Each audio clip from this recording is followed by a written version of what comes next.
Hello, and Gamers Oasis. I'm your host, Jeremy, speaking off the camera and Super Mario Bros. 3 instruction booklet reading. Very bright, beautiful yellow cover of Super Mario Bros. 3 instruction booklet, trademark of course. And in the top right corner are the letters NES-UM-USA-1 and a black star. That's the front cover. First, we have the Nintendo Seal of Quality, sort of certificate that they usually have for all the NES video games, and it reads as follows: the usual in the two black outline boxes around the certificate. In the center, it reads, "This official seal is your assurance that Nintendo has reviewed this product and that it has met our standards for excellence in workmanship, reliability, and entertainment value. Always look for this seal when buying games and accessories to ensure complete compatibility with your Nintendo Entertainment System." And here on the bottom right corner is the official Nintendo Seal of Quality with the Nintendo logo in the center with two ovals. And in the around the oval, there is like a star or a sun banner, beams of light emitting from the seal, so obviously. And the bottom of that text on the top part of the page, we see below there's another box, a little box that reads, "Nintendo recommends against using a rear projection television with your NES, as image retention on the screen may occur." That's a bit of a good technical advice there. And this is on page 1. Page 2. Thanks for selecting the Super Mario Bros. 3 trademark game pack for your Nintendo Entertainment System. Reserved. Please read this instruction booklet thoroughly to ensure proper handling of your new game. Then save this booklet for future reference. Contents in blue letters, and in black letters we have the table of contents. It reads as follows. Story, page 5. Controller operation, page 6.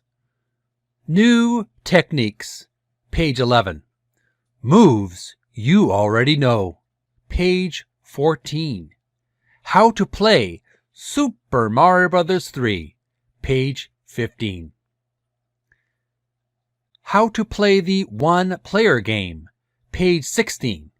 How to play the two-player game, page 27. The 8 Kingdoms, page 30.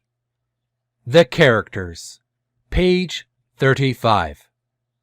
Precautions, in big bold red letters. Number 1. This is a high precision game pack. It should not be stored in places that are very hot or cold. Never hit it or drop it. Do not take it apart. 2. Avoid touching the connectors. Do not get them wet or dirty. Doing so may damage the game pack and or the control deck. 3. Do not clean with benzene, paint thinner, alcohol, or other such solvents. 4. Store the game pack in its protective sleeve when not in use. 5. Always check the game pack edge connector for foreign material before inserting the game pack into the control deck. In black bold letters, we have the word note. And it goes on to read in regular letters, in the interest of product improvement, Nintendo Entertainment System specification and design are subject to change without notice. Copyright 1990 Nintendo of America Incorporated. Trademark and reserved trademarks of Nintendo of America Incorporated. This is on page 2. Page 3. A message from Mario. Illo, how have you been? It's been such a long time since we've seen each other. Bowser is up to his old tricks again, so Luigi and I are going on another adventure. You're welcome to come along. This time it's Super Mario Bros. 3, the latest in the Super Mario Bros. Series. You'll experience lots of excitement as your journey unfolds. For beginners and seasoned veterans of our previous games, this one is going to be a lot of fun. Let's look at Super Mario Bros. 3 in a bit more detail. Briefly, I want to comment on the graphics on the top left corner. We have a stamp and a literal hand stamp that the postman or postwoman used on this letter. I like the graphic of Mario as Tanuki Mario in his Tanuki suit. Two gold coins in the bottom right corner of his Tanuki tail. I think that's a cute little imagery.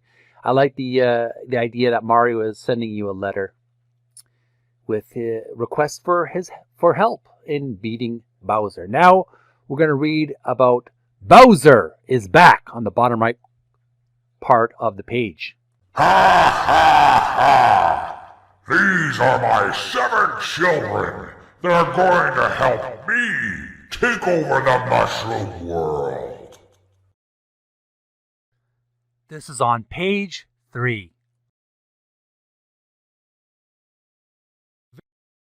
Page 4. These are Bowser's kids. So here we have all the children of Bowser.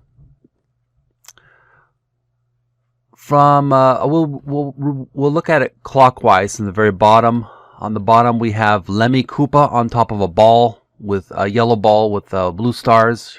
And he's got like a rainbow mohawk. He's got his green crystal magic wand. His eyes are very googly. On the left, we have Roy Koopa, and he's another Koopa character. He's got a pink head, pink shell, red eyeglasses, and what appears to be a black onyx stone magic wand. Above Roy, we have Larry Koopa. Larry Koopa, I think, is one of the first ones you have to battle. Larry Koopa is he's holding a ruby magic wand, and he's got blue hair, and he's got a very happy, goofy smile on his face. On the very top, we have Morton Koopa Jr. He's got a very mean look on him. He's got sort of a grayish white skull. Head and he's got a ruby in his magic wand. He's almost snarling at the audience. To the right we have the only from what I know, I'm not assuming, the only female member of Bowser's children family.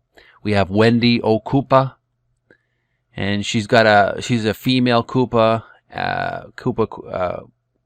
child, and she's got a pink and white bow on her head.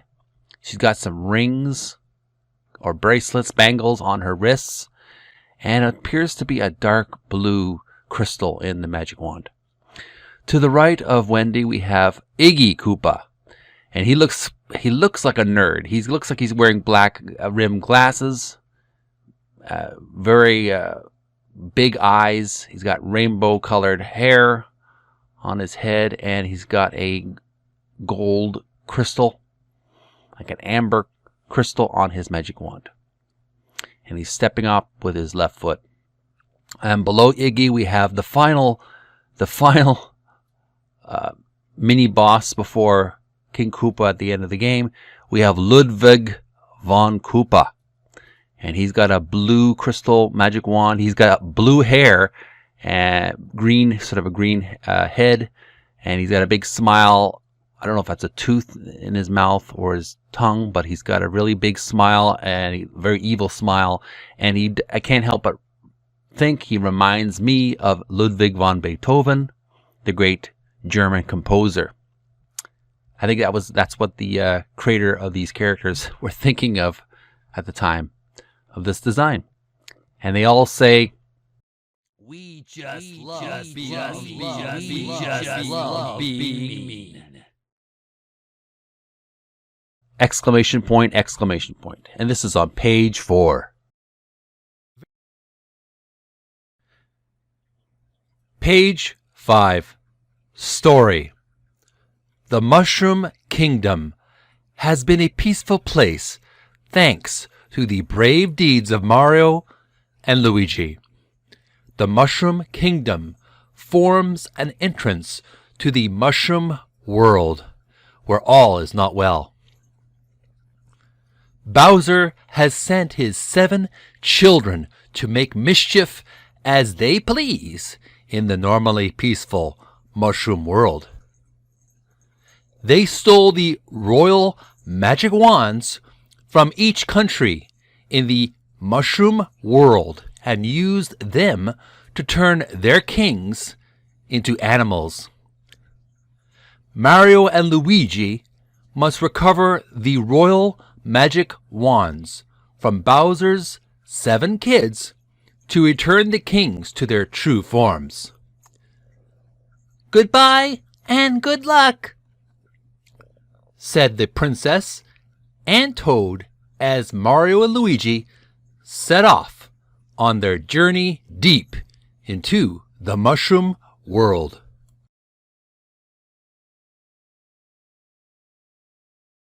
We took 7 wands from the 7 kings. Each of us has one. Our father has instructed us to protect the wands. This is on page 5.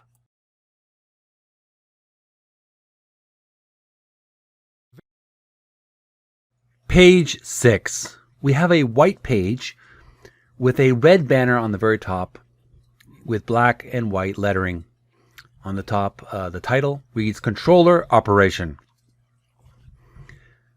For the 1-player game, use controller 1. For the 2-player game, use controllers 1 and 2. In blue letters, it reads controller 1 / controller 2. We have a diagram of the NES controller. We have the control pad, the select button, the start button, the B button, and the A button. To the right, we have in blue text, control pad. In red text, we have the word up. The rest of the text reads in bullet form, Mario can enter a door. If you press the A button at the same time, Mario can jump up out of the water. And third bullet, if you press the A button at the same time, Mario can enter some upside down pipes. Next red letter, in red letters we have down. First bullet reads, Mario can squat, brackets except for Frog Mario. Bullet number 2, Mario can enter some pipes. Bullet number 3, when the ground slopes, Mario can slide down it, brackets except for Frog Mario. Final heading in red reads left and right. There's one bullet reads, Mario can walk to the left and right. If you hold the B button as you go left or right, Mario will run. This is on page 6. Page 7. We have a white page here with a red bar on the very top of the page. And below that, we have in blue letters a title, A button. First bullet, title in red. Subtitle, jump. In black text it reads, the longer you press the A button, the higher Mario will jump. In red letters, next bullet reads, swim. Next, the black text reads, in the water, Mario can swim by repeatedly pressing the A button. If Mario has the frog suit, he can swim by using just the control pad. If you use the A button, Mario can swim even faster. Then to the right we have an illustration of Super Mario dressed in a frog suit. And there he can swim underwater. Much easier than if he was not wearing the frog suit. And next paragraph, in red letters, it reads fly/float. In black letters, it reads, after using the A button to jump, Tanuki Mario and Raccoon Mario can fly or float for a limited time by pressing the A button repeatedly. So here we have Mario in his raccoon costume. By picking up the leaf, you can obtain the raccoon costume that allows Mario to magically fly or float for a limited time just by pressing the A button continually. And he can flap his arms like wings. Very strange. And then the final paragraph, title in red letters reads Super Jump.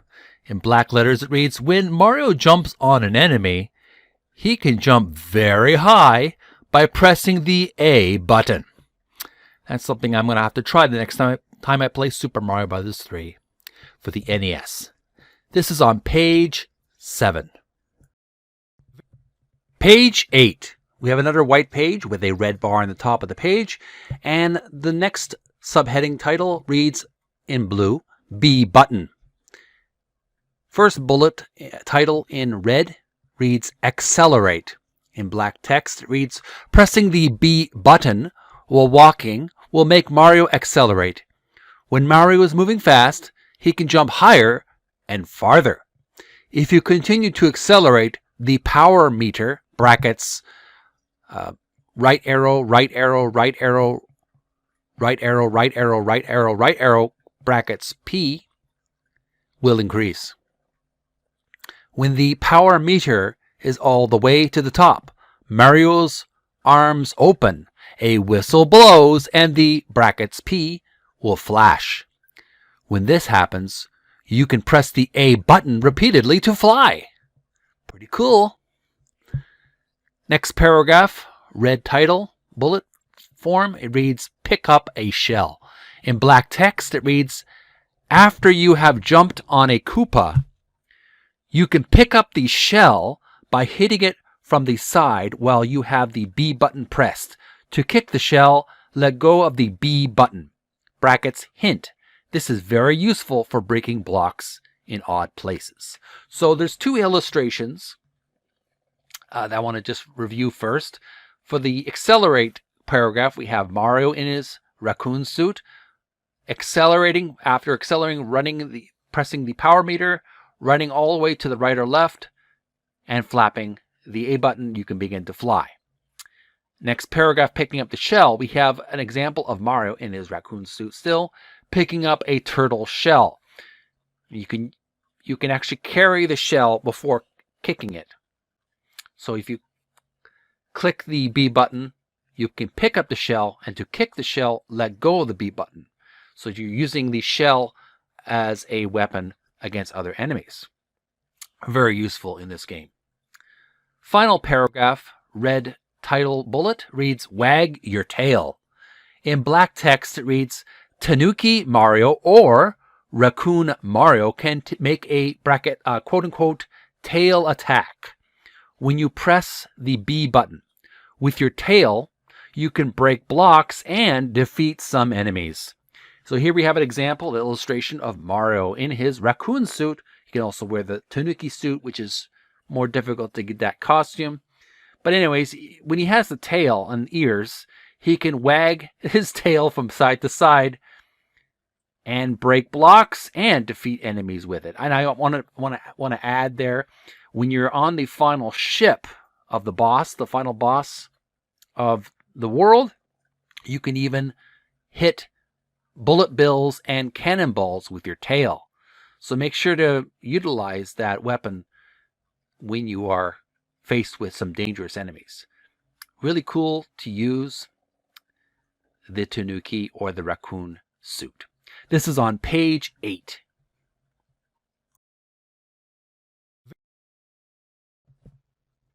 Page 9.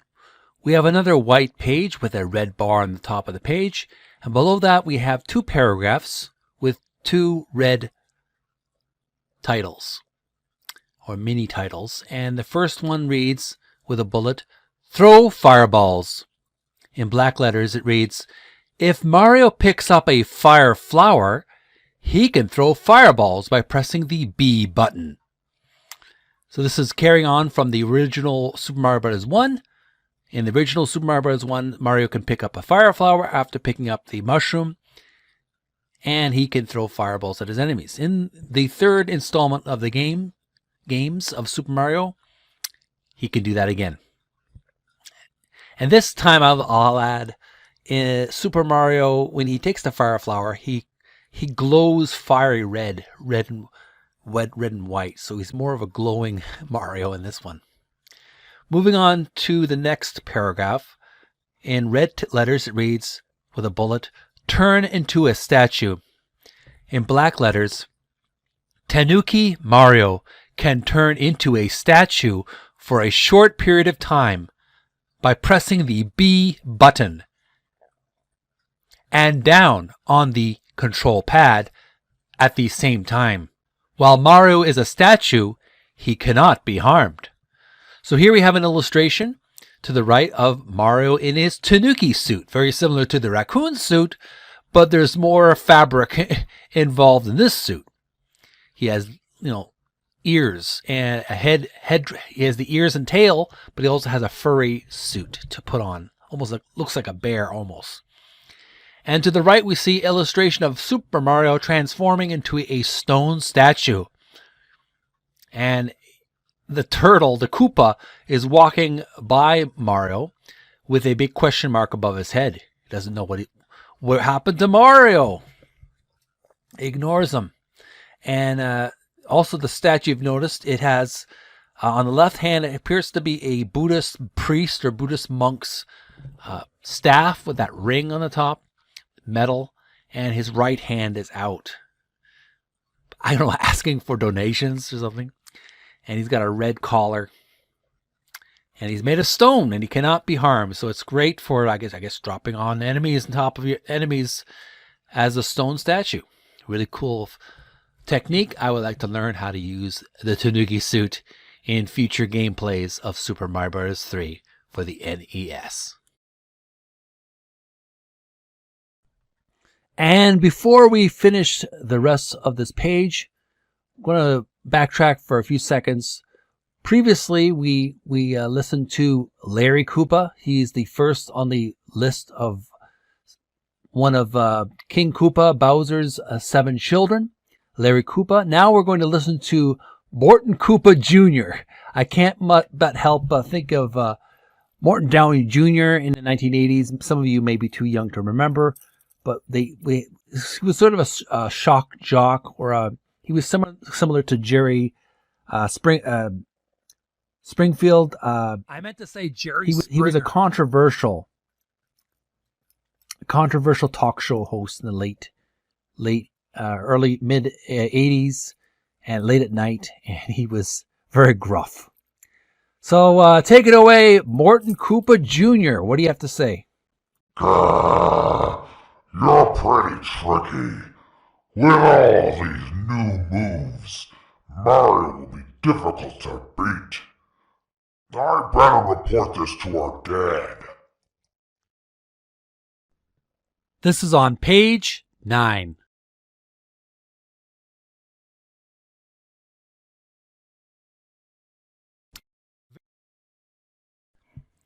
Page 10. Here you have another white page with a red bar on the top, and the next subheading reads in blue text, "Select button." In black text with a bullet reads, "The select button is used to move the cursor on the title screen and on the quote-unquote game over screen." So here we have an example of the Super Mario Bros. 3 title screen and the Super Mario Bros. Game over screen. You can click the select button to move on the different selections, cursor. To the next paragraph, In blue letters, it reads Start Button. In black letters with a bullet reads the Start Button will start your game. Pretty self-explanatory. Final paragraph in red text with a bullet reads Pause Function. In black letters, if you wish to pause your game, press the Start button. To resume play, press the Start button again. A very common function in the Super Mario Bros. Video games, the pause function by using the Start button. This is on page 10.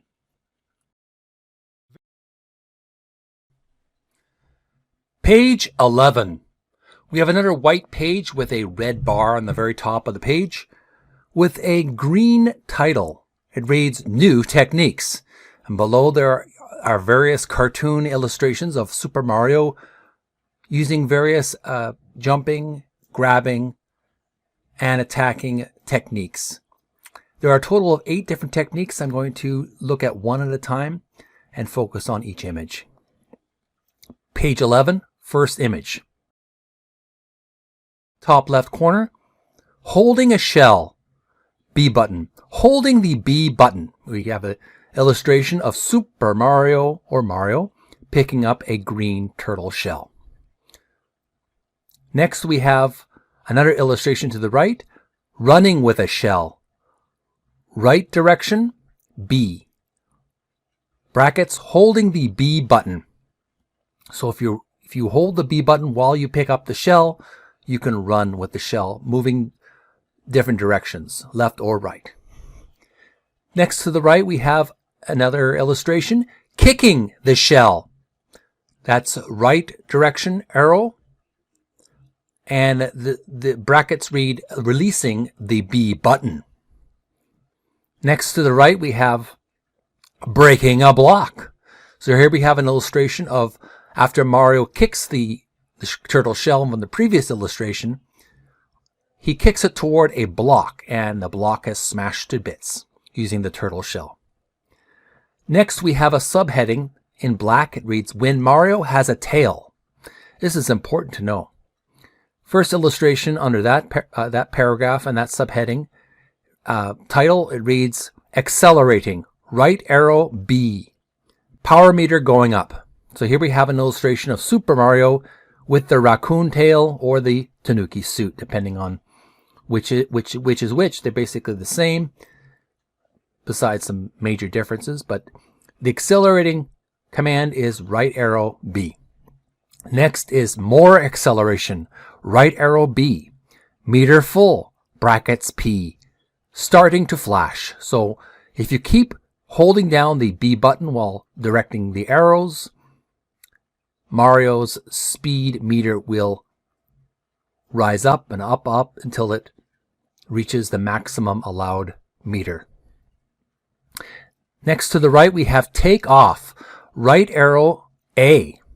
Press the A button repeatedly. So after your Mario's speed meter has reached maximum capacity, if you press the A button again and again, Mario can flap his hands and flutter or flap away like a bird. Like we've heard the saying, seagulls flock off. Next arrow to the right, we have Mario can only fly for a short time. Right arrow A. So you have to remember that Mario's flight with the tanuki or raccoon suit is short-lived. You have to remember that Mario can only fly with a short time. So even if you're pressing the A button again and again, if the meter goes down, Mario goes down as well. Gently, of course. This is on page 11. Page 12. Subheading reads Even More Moves. This is on a white page with a red bar on the top. And the first illustration we have, we'll look at one at a time. We see Mario sliding down a slope. That's down arrow, down control arrow on the NES controller.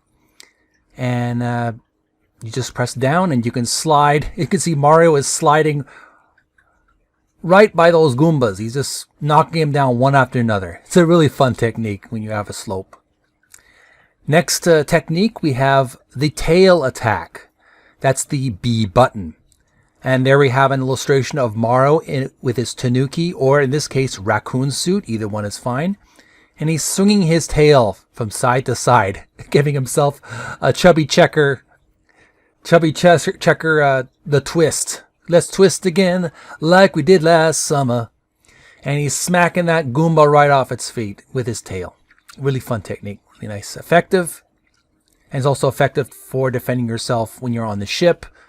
This is not in the manual, but if you're on the ship and you're being shot by bullet bills or cannonballs, you can smack them with your tail. Next illustration to the right, we have B button. And you can see Mario is using the raccoon tail or the tanuki tail, either one is fine, to smash blocks. It's effective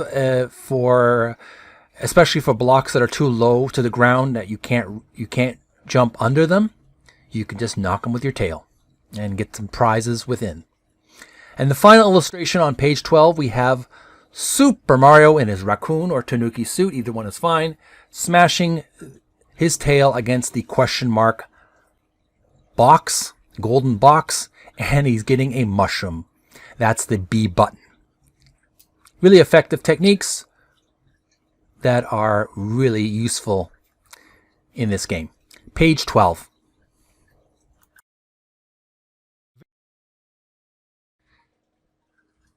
Page 13. We have another white page with a red bar on the top, and we have 3 different images with techniques that we're going to examine one at a time. First one on the top left corner, we have how to get into the upside down pipes. Here we have an example of Super Mario entering one of the upside down pipes, usually on the ceiling, sometimes in the sky, floating on islands in the air. The controls are up direction, and A button. So here we have an example of Mario jumping up, where he can reach one of those upside down pipes and enters the pipe. Incidentally, I just want to mention especially if it's higher up, it's easier to do this when you are Super Mario with the raccoon or tanuki suit. But that's another story. Moving on to the next 2 illustrations to the right. Use the A button to make Frog Mario swim fast. So we have the first image of Mario in his frog suit underwater, blowing some bubbles there. And he has the directional controls, up, down, left, right. No buttons being pressed. Next image, we have Mario in his frog suit underwater, really paddling really hard. We see the directional arrows and the A button. So when you click on the A button, Mario, in his frog suit, swims fast. Now for a word from Wendy O. Koopa. This is the first time I've met with Mario. I'm studying his moves very carefully.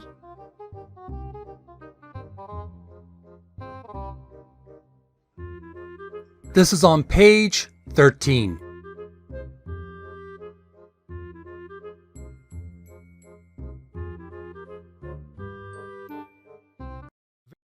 Page 14. We have another white page with a red bar on the top, and the green title reads, Moves You Already Know. So the first image we'll look at one at a time. We see a description here reads, how the pipes work. We have a down arrow, and that's how you move Mario up and down. And of course, there's an illustration of Mario standing on the first pipe to the left, and on the second pipe to the right, he's descending into the pipe. Pretty straightforward. Next illustration to the right, we see a description for Mario. There's not much of a description, but it just shows an illustration. Right arrow. There's no button pressed, and Mario is jumping on top of a turtle, and then 100, 200, 400, 800. He can knock down 4 Goombas with the turtle shell by jumping on top of the turtle shell and sliding it toward the Goombas, and gets multiple points the more Goombas he defeats. Next illustration to the right, we have no directional arrows pressed, no B button, but the A button pressed. And there we have the A button, Mario jumping up, hitting a block, knocking a Goomba off his feet. Most Super Mario veterans are pretty well familiar with these techniques so far. Next series of images, bottom left corner starting, maneuvering in the water. Here we have Mario swimming, right arrow and A button. So you can move left, right, and swim around underwater, avoiding the bloopers and cheeps while you're at it. Next image to the right, we have jumping out of the water. This is up arrow A. So if Mario finds himself in the water and he doesn't want to stay in the water, he can press the up arrow and the A button.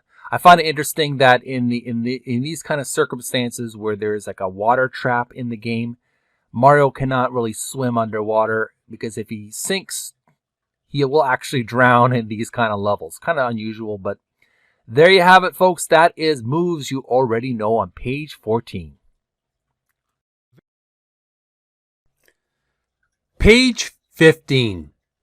Here we have a white page. This time we have a blue bar on the top. And with reversed black and white lettering, we have the title. Main title in big letters reads, How to Play Super Mario Bros. 3. Let's look at the paragraphs individually, one at a time. First paragraph. There are 8 kingdoms in the Mushroom World where Mario's adventures take place. Each kingdom has its own map. Mario can choose any road, but on the map there are a lot of points that you can't pass if you don't clear an action scene. At the start of the game, you get 5 players, brackets, the number of Marios remaining, 4, will be shown. In the game, there are places where you can get power-up items and even get extra Marios, brackets, 1-ups. You must get the Royal Magic Wands back from Bowser's 7 children. Next paragraph. The title screen will appear if you press the Start button while the game is in the demonstration mode. On the title screen, you can select a 1-player or 2-player game using the Select button.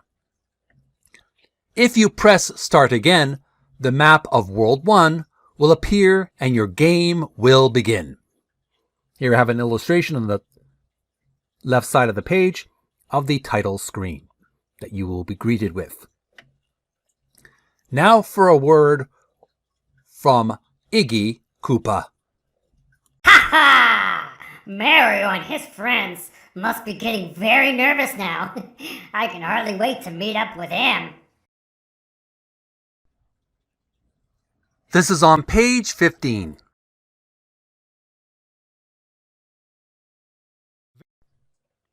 Page 16. We have another white page with a blue bar on the top, and the green title text reads, How to Play the 1-Player Game. In black text it reads, This is the World 1 map screen. Move Mario to the square with the quote-unquote 1 in it and press the A button.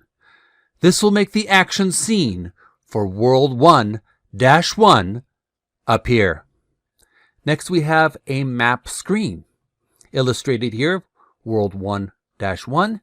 And from the top left corner, we're going to read clockwise around the title. We're going to read the titles of the menu, the map screen. So in blue text all around with red lines in each, or red arrows in each, with each text, we'll start with Start Panel. Then we have Clear Panel. Next to the right we have Mario. To the right after that we have Action Scene Panel. Below that we have Toad's House. Below we have spade panel.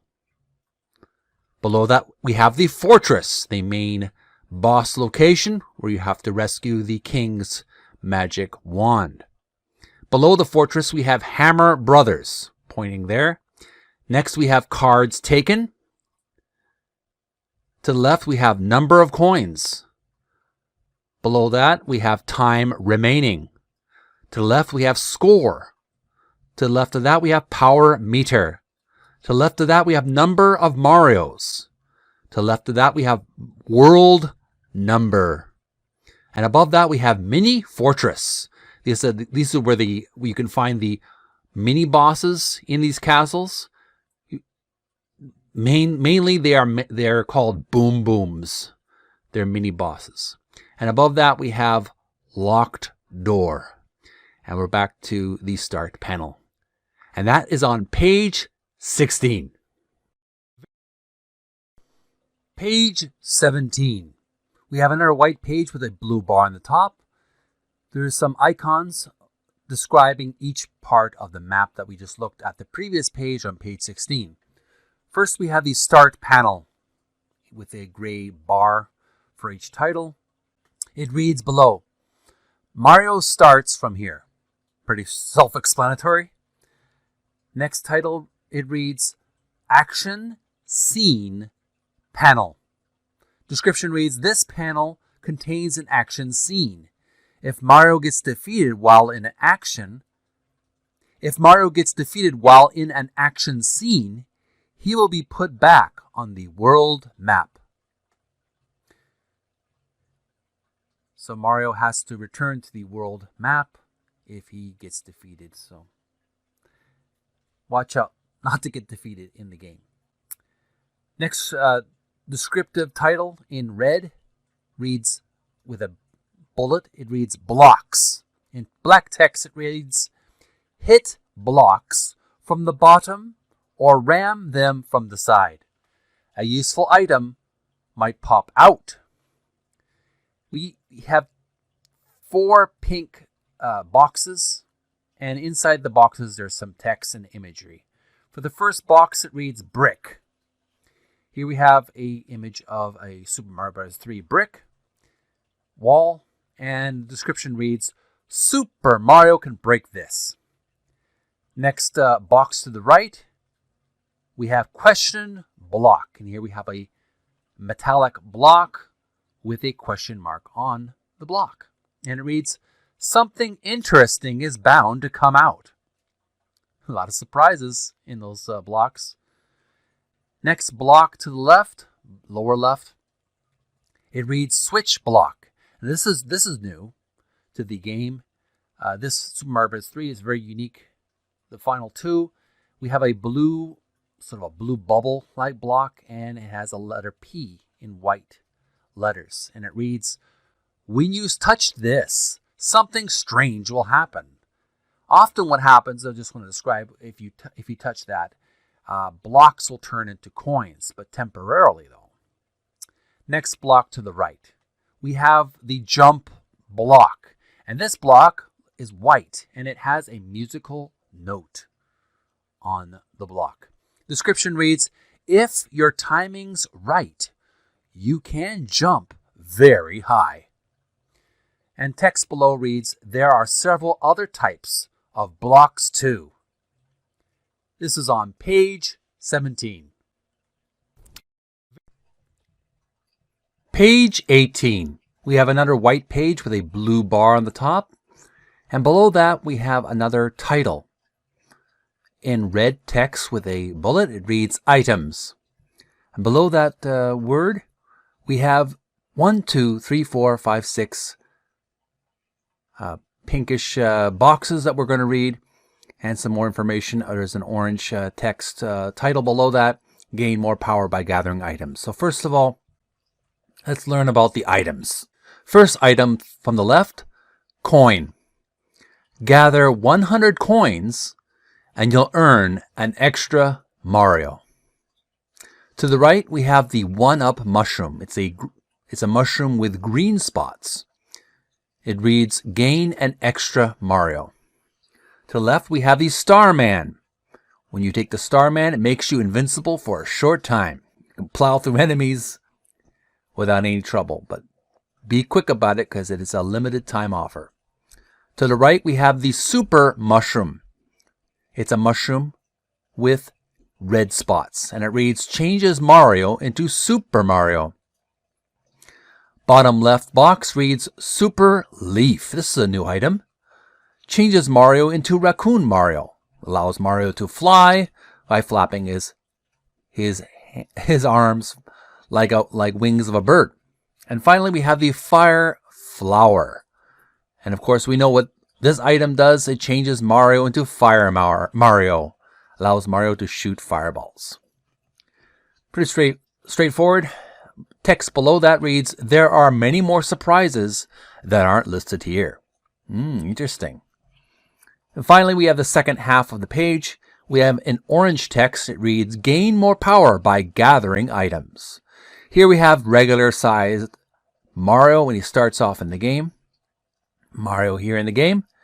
And when he takes the Super Mushroom, he grows into Super Mario, which allows him to smash through bricks and reach higher altitudes than if he was just little Mario. Now, if he takes the Super Leaf, he transforms into Raccoon Mario. If he takes the Fire Flower, he transforms into Fiery Mario. And as Raccoon Mario, he can transform into Fire Mario by taking the Fire Flower, and Fiery Mario can transform into Raccoon Mario by taking the Super Leaf. Pretty straightforward. That's how the items and power-ups work in this game. This is on page 18. Page 19. We have another white page with a blue bar on the top, and below that we have two more subtitles. We have in red letters with a bullet, lists and goal on the bottom of the page. So first we're going to read about lists. Below that there's some black text that reads, there are several types of lists. So we have four different pink boxes that we're going to read. First one reads, rail lists. Travel along the rails. These ones are pretty challenging. When you're Mario, you have to jump on top of that wood block that's on the rail, and it follows a path. As long as you stay on top of it, you're pretty well safe, but there are times that it will stop and there's a big gap and you have to jump to safety. The next lift is the rotary lifts. Sometimes these lifts spin. Be careful or you'll be spun off. These are real riot because they will spin and they're a bit of a trap. If Mario is not careful of where he puts his feet, he could fall down. So watch it. Next to the left, we have donut lift.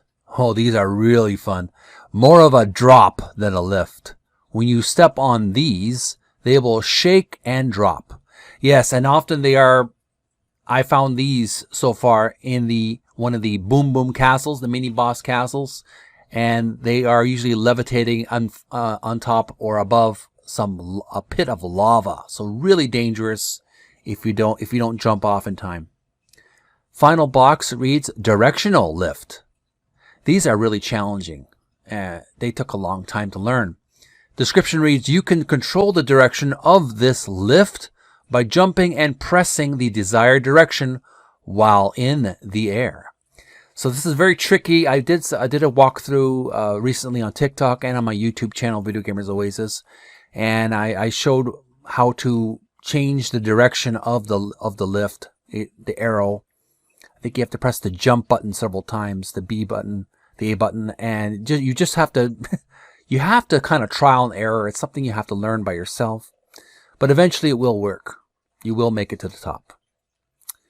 Final half of page 19, we have goal. The description below reads, at the end of each action scene, you'll find a goal.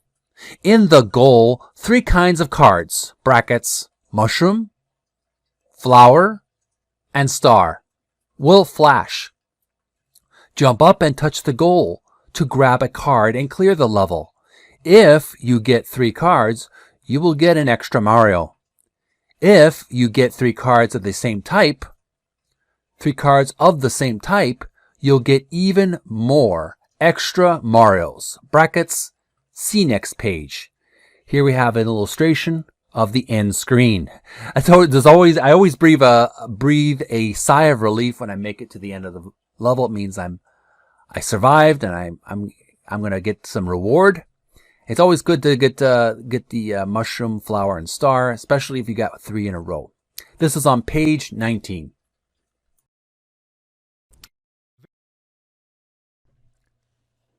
Page 20.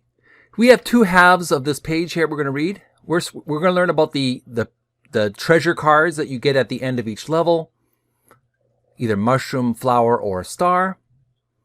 And we're also going to learn about the subheading, Beware, the following are deadly. So first half, we're going to read about the treasure cards you get at the end of each level.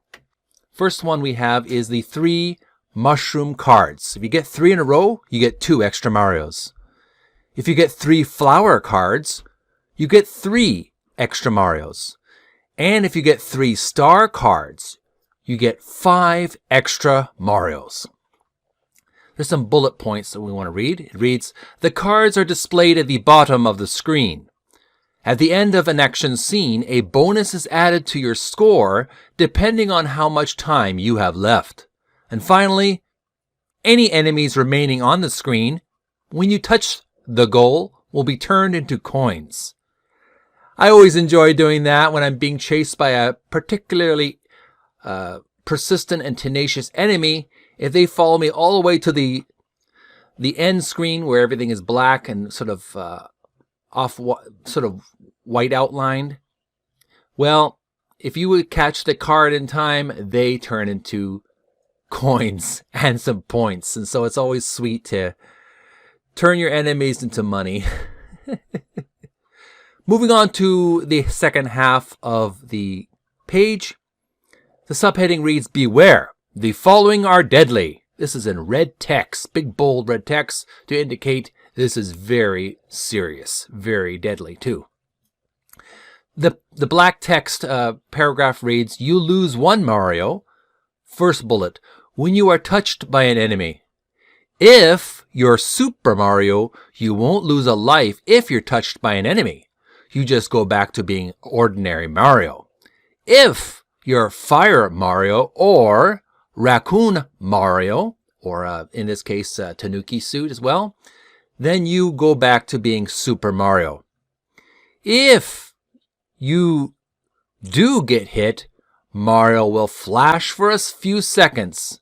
During this time, he is invincible. Yeah, he can pass through enemies, but he can't really hurt them. But you want to make sure you don't dawdle too long, or you will die if you waste your time. Next bullet point. I added that part. I wasn't reading that. Next bullet point reads, when you fall into a hole or into fire. Deadly. Don't do that. And final bullet point, when you run out of time. Brackets, time remaining goes down to 0. So the saying, when your time's up, it's truly literally the case. Reach the end of the line of time. When you run out of time, you die. So make sure you get to the end goal at the end of the level before your time runs out. This is on page 20.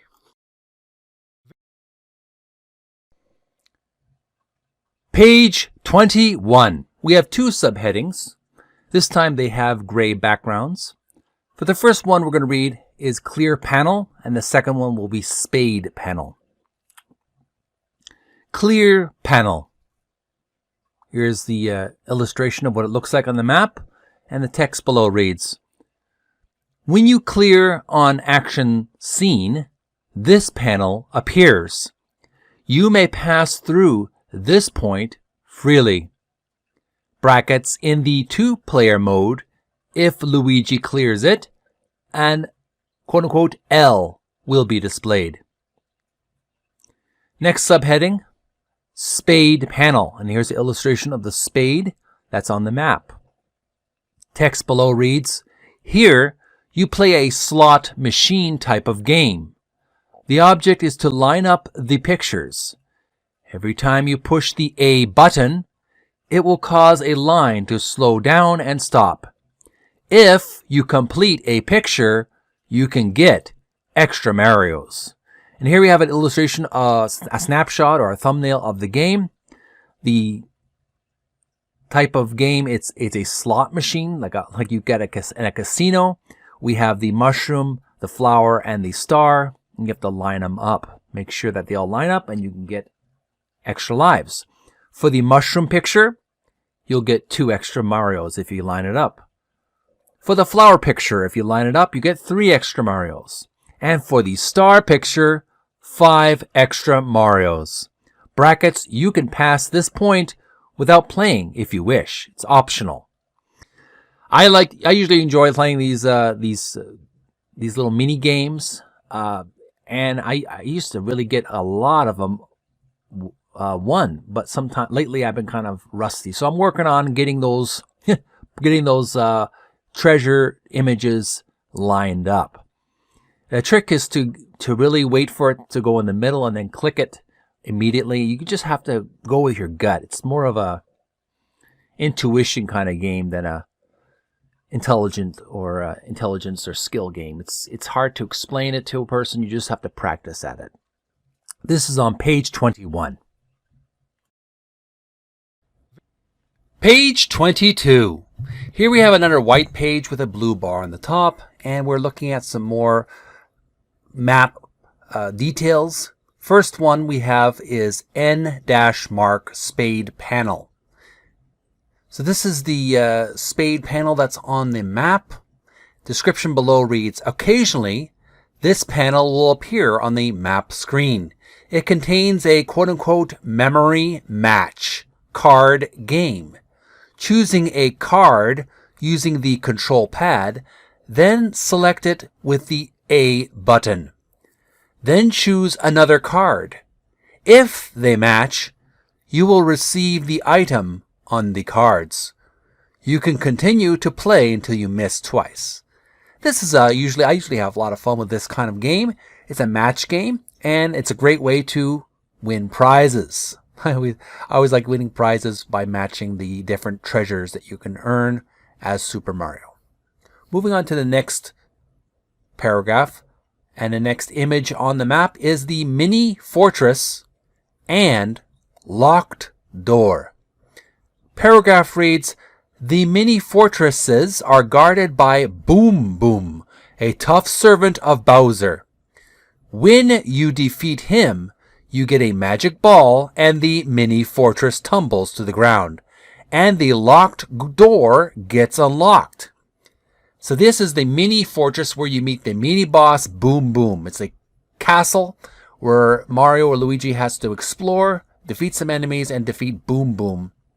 When you defeat Boom Boom, the main boss in all these mini castles, these mini bosses, you will destroy the fortress. It will be wrecked like a sandcastle on the beach, and the locked door that's on the map will be unlocked.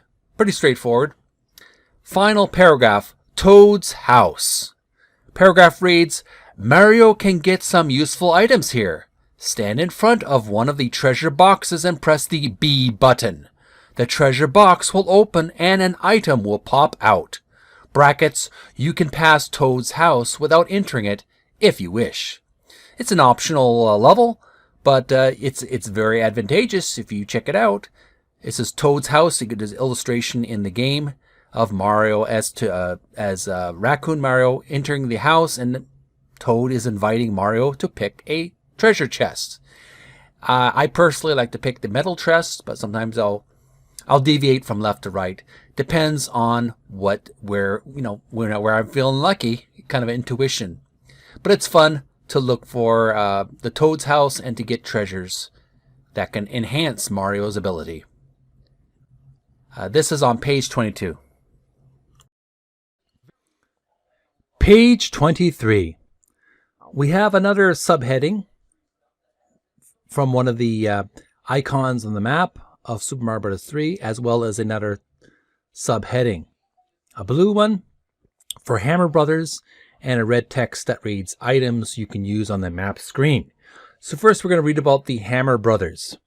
Paragraph reads, the Hammer Brothers are bound to be hanging around somewhere on the map.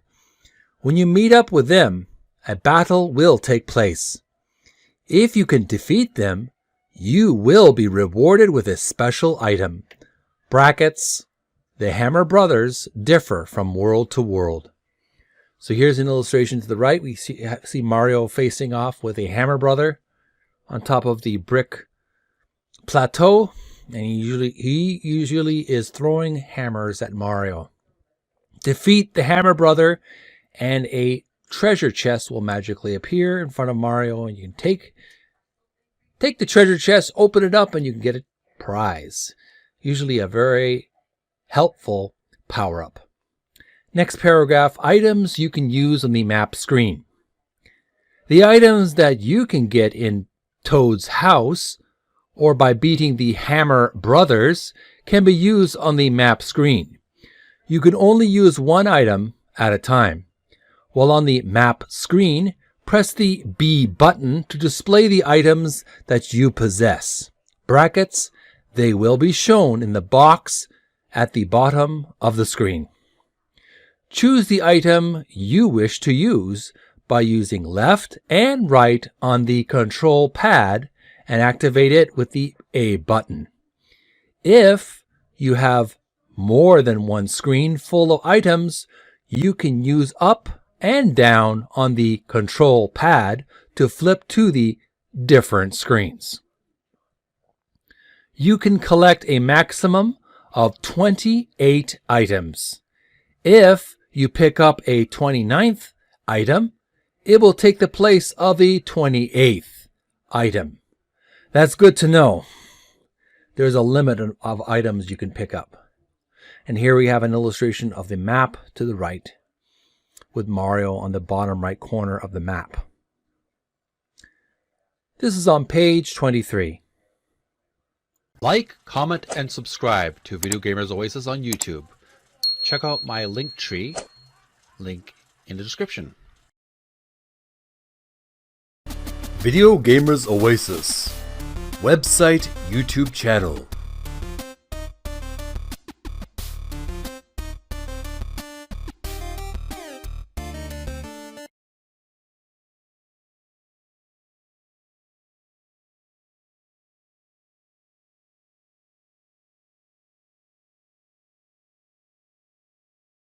Page 24. Here are a list of power-ups Mario and Luigi can obtain in the game. First one we have is the Super Mushroom. Now this reads, changes Mario into Super Mario. You can get bigger and stronger and smash blocks.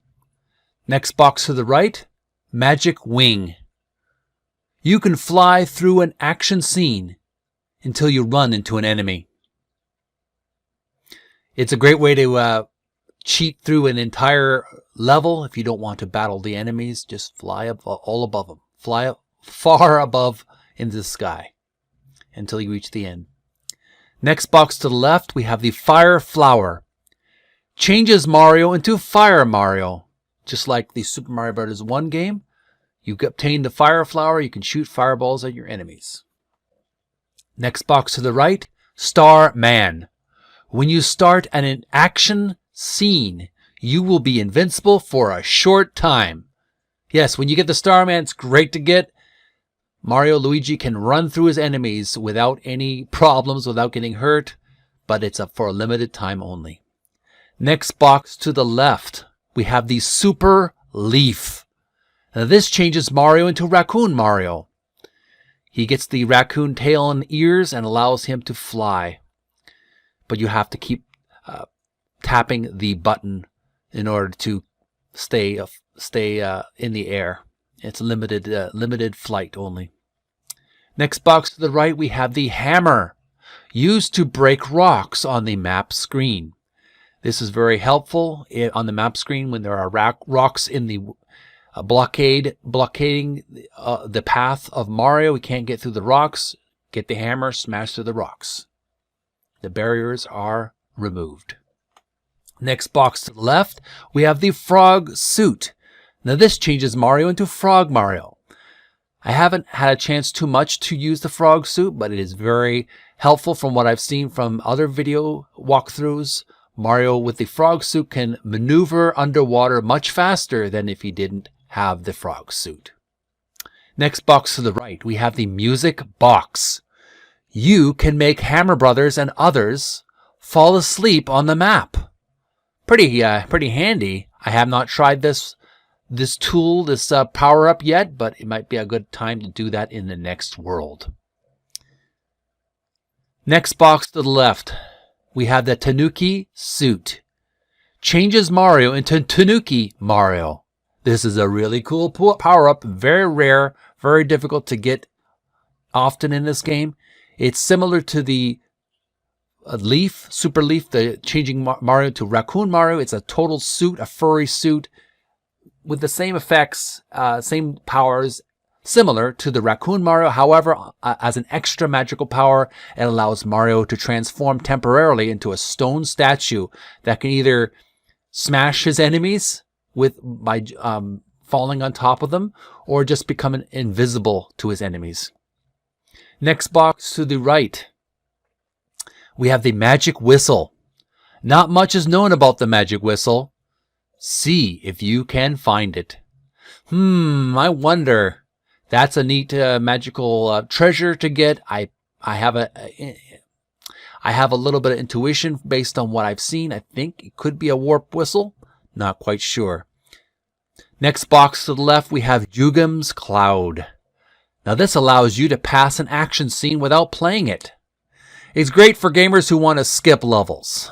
I'm not one who likes to skip a level entirely without at least playing through it somehow. Next box to the right, we have the anchor. Now this can stop the airships from moving. This could be very helpful in the future if I'm battling the final boss and I don't want them to escape. Use the anchor on their airship. This is on page 24. Page 25.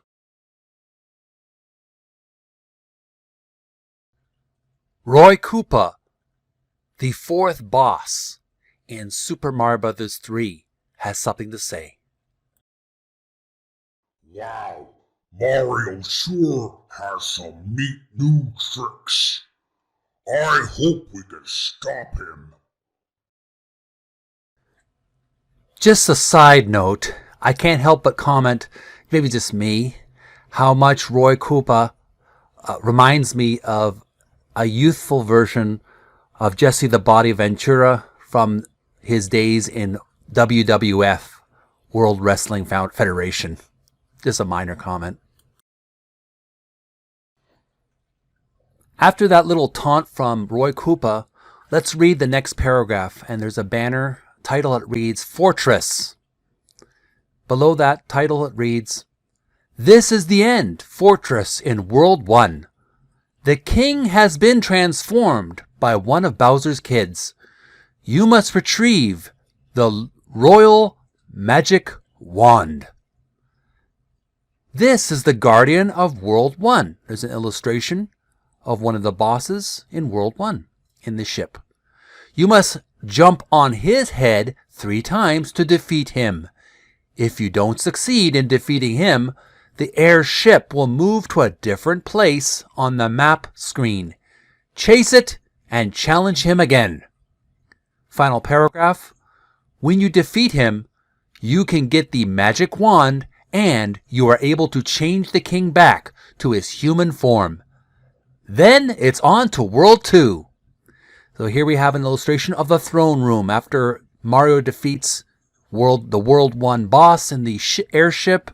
He goes to the king in the royal throne room, returns the magical wand or scepter, and the king is returned to his normal human form. It's always a joyous occasion to restore the good king to his original form. This is on page 25.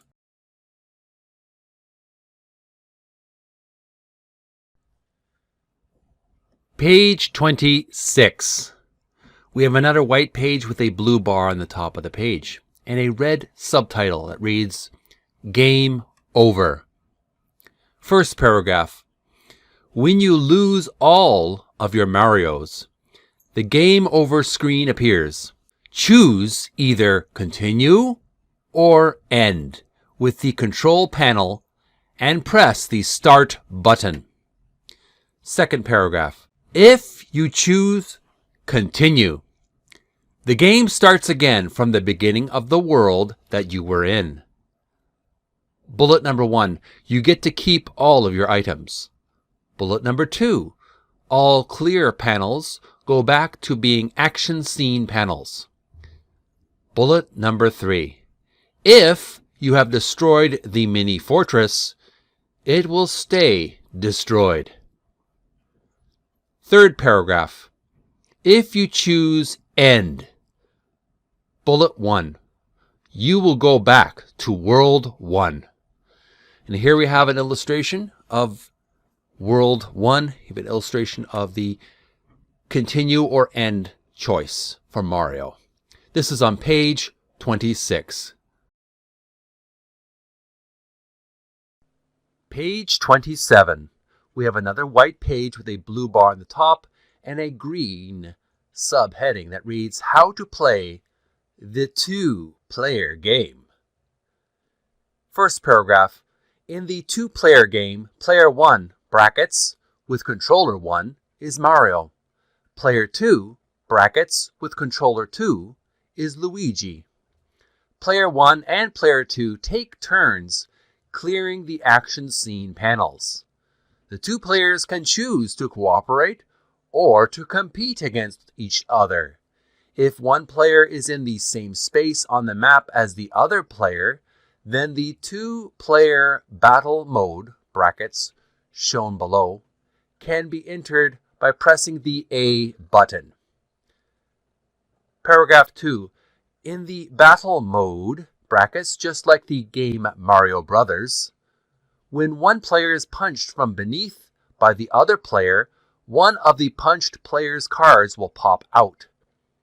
In this way, you can steal your opponent's cards, or even get rid of cards that you don't want.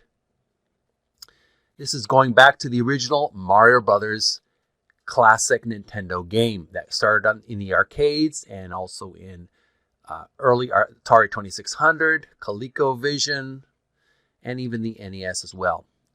So here we have some boxes in the top right corner. Before we read the rest of the paragraph, we have seen of thumbnail of Luigi on the board on the map.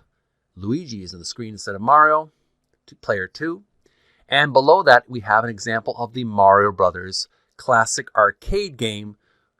In this Super Mario Brothers 3 NES game, Super Mario and Super Luigi can battle each other in the classic Mario Brothers arcade game. Paragraph 3. In the battle mode, the losing player is moved back to the point where the battle took place. The winner can continue into the game. Paragraph 4. In the two-player battle mode, you can't lose any of your extra players, brackets, even if you get hit by an enemy. This is on page 27. Page 28. This is a continuation from page 27. So on the top of the white page with a blue bar on the top of the page, we have an illustration of the map with Luigi.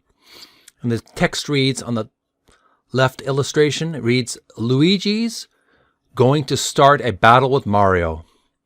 Arrow moving to the right, we have an illustration of Luigi on the map. If Luigi wins, an illustration to the right, if Mario wins. So here we have Mario on the map on the right side. Next subheading. how to play the quote-unquote Mario Brothers game. The paragraph reads, one after another, Spiny, Crab, Fighter Fly, and others jump out of the pipes. The object of this game is to punch these enemies from below to overturn them, then kick them away. While the enemies are overturned, they can't move for a while. If you let an enemy stay overturned for long enough, they will get back up and be very angry. If you punch the POW, you can overturn all enemies on the floor at once. Bullet reads, the POW disappears after being punched 3 times. When a total of 5 enemies have been beaten, the player wins. If you are touched by an enemy, you will lose. Here we have an illustration of the classic arcade Mario Brothers game that came before Super Mario Brothers. Here we have the enemies and items that you can deal with in the game. First one was Spiny. He is a turtle bug creature with spikes on its back, and it is one of the main creatures that the flying Koopa drops on Mario and Super Mario Bros. One minor point. Very dangerous creature. You don't want to jump on top of his back. Next creature, we have the Crab. It's a cartoon depiction of a crab creature that tries to snap at Mario and Luigi with his claws. Next, we have the Fighter Fly. Now, this is a strange creature that's in the Mario Brothers. It's a fly that jumps up and down, zips down, and tries to make Mario and Luigi's life very troublesome indeed. And then we have the POW button. This is the button that Mario and Luigi can hit 3 times maximum to cause all the enemies to be defeated at once. You can see how Super Mario Bros. 2 has used this button as an inspiration for an item that you can jump on, or you can hit or attack, cause all the enemies to be destroyed. But it was red in the Super Mario Bros. 2 game. And here we have it, the Mario Brothers game. On page 28. Page 29. We have another page, a white page with a blue bar at the top. This is a continuation from page 28. Top of the screen it reads, in the 2-player battle mode, there are 3 other types of games. Brackets, randomly picked. First pink box reads, first one to get 5 coins wins. Next game, the pink box reads, avoid the flames, get the coins. And the third pink box reads, 5 coins are hidden in the blocks. Next subheading and paragraph, in red letters it reads, game over in the 2-player mode. The black text reads, in the 2-player mode, when the game is over for one player, the game over screen will appear. Choose continue or end by using the control pad, then the start button. Next paragraph. If you choose continue, the game will start at the beginning of the world that you were in with all clear panels changed back to action scene panels. Third paragraph. If you choose end, the other player will continue their game alone. This is on page 29. Page 30. We have a white page with an orange bar on the very top and a black and white main title that reads, The 8 Kingdoms. First paragraph. Let's take a look at the 8 kingdoms that make up the mushroom world. Each of them are truly unique. ... Often so beautiful that you will forget that you are in a battle against the villainous Bowser. Stay alert! Anything can happen in the mushroom world. we have a gray background. Hardly you can see the off-white gray background, but the box, inside the box, there is a title that reads, a mini title, World 1 Grassland. Text below reads, this is where Mario starts his journey. Many slopes and new enemies await your every move. So this is the world that Super Mario, or Super Luigi in this case, starts off in. It's very Earth-like, very pastoral, beautiful kind of forest area. A lot of trees and bushes and flowers. And this is the main world that he starts in, the main map. And here are some snapshots of the world that he will play in.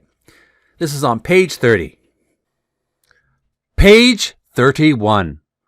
We're continuing on our tour of the different worlds in Super Mario Bros. 3 on this white page with an orange bar on the top.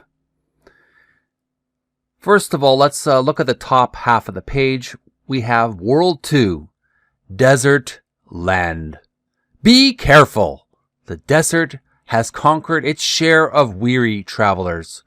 Look out for the quicksand and be ready for the tricks ahead in the pyramid. So here we have an example of the map for World 2, Desert Land. It's a very yellowish sandy area with some palm trees and a lot of boulders and mountains and the pyramid that you have to explore with lots of traps and booby traps and all kinds of tricks. And of course, Boom Boom is on the end of each main castle. Here are some examples. There's 3 illustrations of the desert world and the different traps, including you get to deal with the stone creatures that jump down on you. We'll learn more about the enemies in this book. But yeah, you got to be really ready to survive because it's a game of survival in World 2 Desert Land. Second half of the page, we have World 3 Water Land. This world is all wet. Only a great swimmer will be able to get through. Do your best to find a frog suit. It will help you immensely. So here we have the map of the waterland. Most of the map is on water or even underwater. There's some very little land. Most of it's islands. And Mario has to swim underwater a lot and watch out for the various cheeps and bloopers and even blooper nannies. You got to watch out for those guys. They will impede your progress if you're not on the ball, so to speak, if you're not careful. And there's a lot of the moving platforms above the water that you got to watch out you don't fall into the water and drown. And Big Bertha will come after you. Watch out for that big Jonah-like fish that will just swallow you whole. And you won't be able to survive that. So make sure you survive World 3, Waterland. This is on page 31. Page 32. We have another white page with an orange bar on the top. And we have some more worlds or lands we're going to explore in this manual, this instruction booklet from Super Mario Bros. 3. First half of the page, we have World 4, Giant Land. Description reads in the box, in this world, everything, the mountains, the rivers, the terrain, even the enemies are huge. Even Super Mario is small compared to the giants he will meet here. Here's the map on the left side of the page of the giant land. And the 3 boxes indicate the illustrations or thumbnails from the game, which are blocked by a black shady shade with a question mark. I guess the creators of the game and the instruction manual or booklet wants you to play the game yourself. See for yourself what the creatures are like. They are huge, I must say. Especially the Hammer Brothers. You need to jump just when they land on the ground, because if you don't, They will shake the earth and prevent you from jumping. So that is the creatures are very large, and you really have to be on your toes. But they're not any more vulnerable, any less vulnerable than a regular enemy. They can be defeated with one strike. So, but I'm droning on too long. Let's move on to the next half of the page. Page 32, second half of the page. World 5, Sky Land. Description reads, Sky Land has many difficult sections. Raccoon Mario's flying ability is bound to help him here. Here's the map of the Sky Land. It's regular land here, but there's a castle on the top right corner, a sort of a spiral like ziggurat that Mario has to enter. And when he reaches the top, he can enter a pipe that takes him to the Sky Land in the clouds, where there's more castles to explore, high up in the clouds. Again, the thumbnails are blacked out by a question mark and a shade. You have to play the game yourself. But it's I must say, I have to agree with the description here. If you're Raccoon Mario, if you got the leaf, or even better, the Tanuki suit or the P-Wing, you will have an advantage in the Skyland. This is on page 32. Page 33. We have two more worlds to look at on this page. World 6 and World 7. First world on the top of the page, we have World 6, Ice Land. Description reads, everything is slippery in Iceland. Be cautious as you proceed. This world is big. You may find some interesting items. Here we have a map of the Iceland, and here most of it's snow on the islands, and ice, of course, ice mountains. And, of course, the screens are kind of shaded for the thumbnails with a question mark. So I have yet to play this game. I'm reading this instruction booklet on January the 29th, 2025. So I've yet to play this world, World 6. Make sure to watch my TikTok channel, Video Gamers Oasis. Also uploaded later on Video Gamers Oasis on YouTube, as well as Instagram. So that was World 6, Ice Land. Moving on to World 7, Pipe Land. Description reads, left and right. It seems that all you can see is a maze of pipes. With so many pipes around, there is bound to be lots of plant life to try to slow down Mario. Don't get discouraged. You're very close to your goal. So here we have the map of World 7, the Pipe Land. There are multiple islands. There's 1, 2, 3, 4, 5, 6, at least 6 islands depicted in this thumbnail, surrounded by water, and there are lots of pipes. And Mario has to find his way through a maze of many of these pipes. So it'll be very interesting to play when I get to that world. This is on page 33.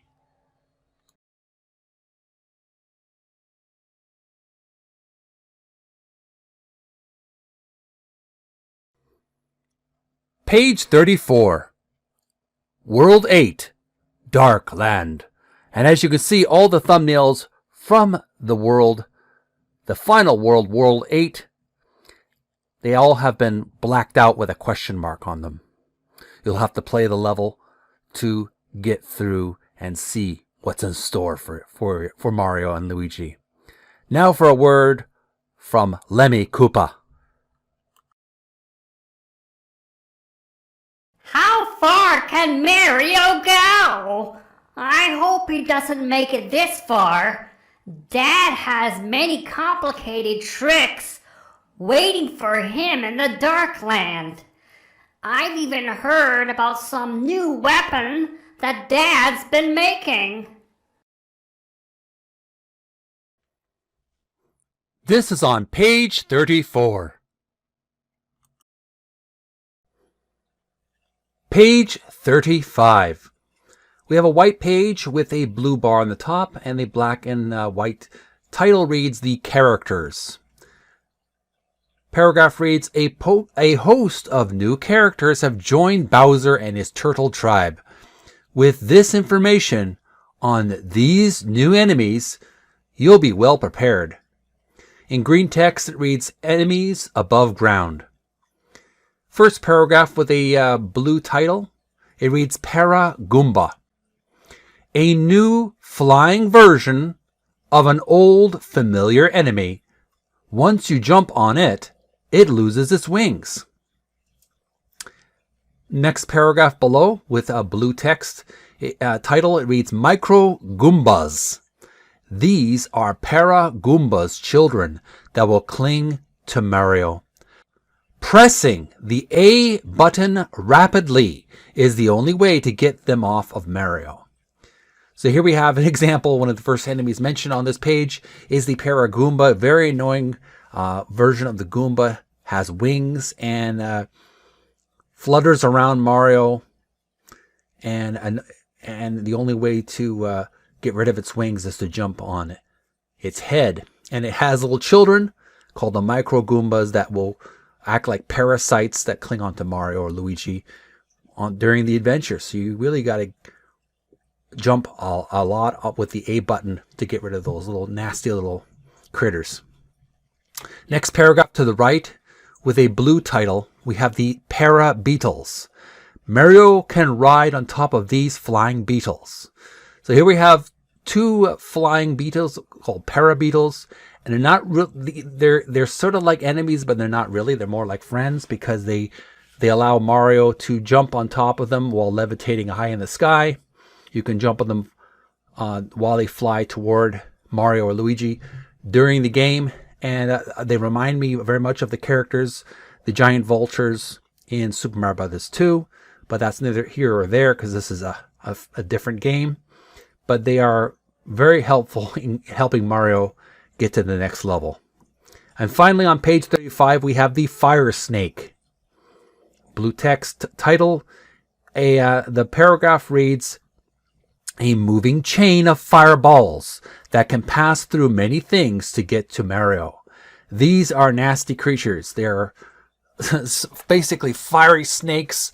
For what I can see in this illustration, we have 2, 4, 5 different flames in this fire snake. There's segments in the fire snake.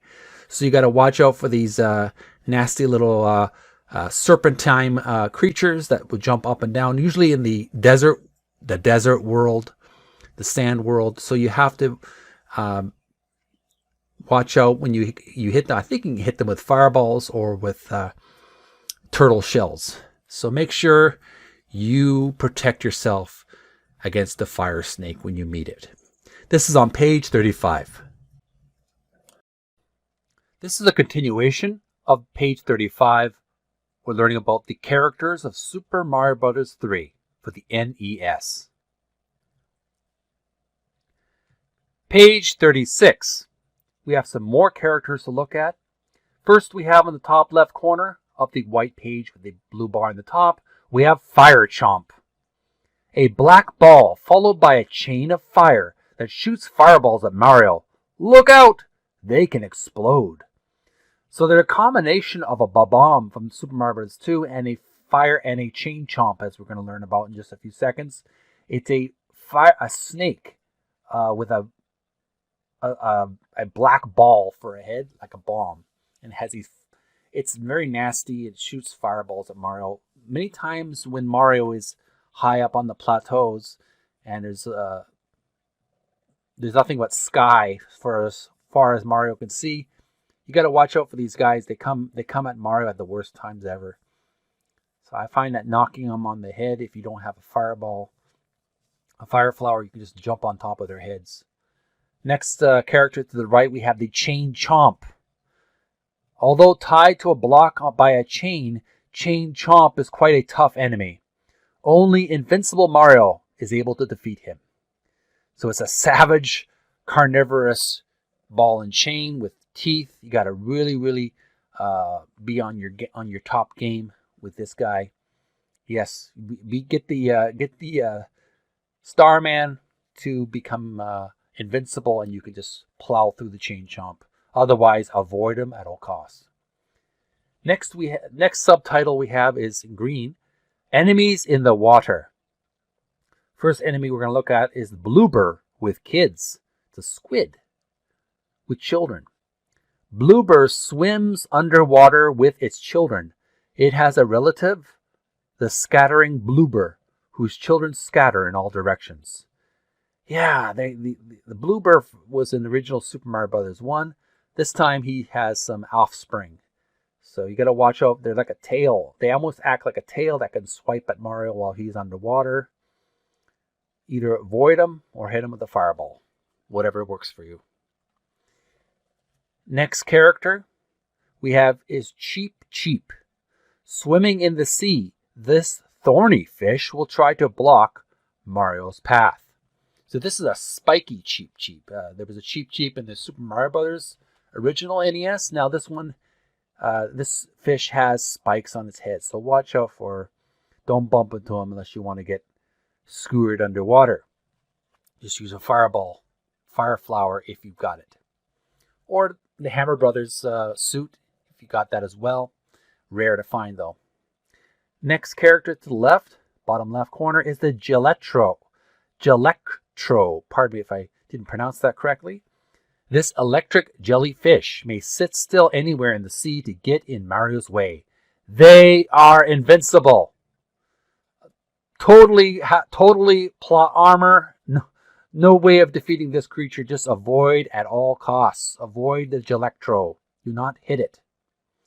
Final character on page 36, we have Lava Lotus, an artificial flower that grows and blooms deep in the sea. Look out for the lava balls that it will release. It's an underwater flower. Apparently it's artificial, made in the laboratory, and it shoots 1, 2, 3, 4, 5 different lava balls. Do not get hit by them. They are deadly. This is on page 36.